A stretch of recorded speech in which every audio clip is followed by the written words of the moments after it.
2008, тя е тази, която сърцата ни докосна. Тази дата ще остане в паметта ми, за това, че България бе несправедлива. Най-големият талант от Music Idol си замина и всичко отново някак си се срина. Защо трябваше да става така?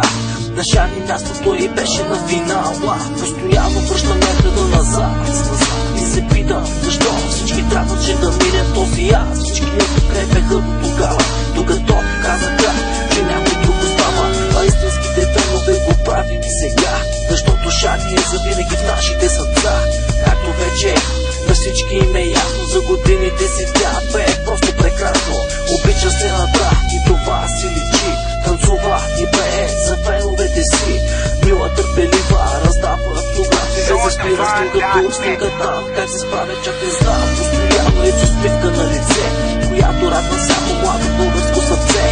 Нея най-ми харесва това, че не се надува като всяка втора срещната звезда. Въпреки че не спечели файнала, тя спечели милиони хора по света.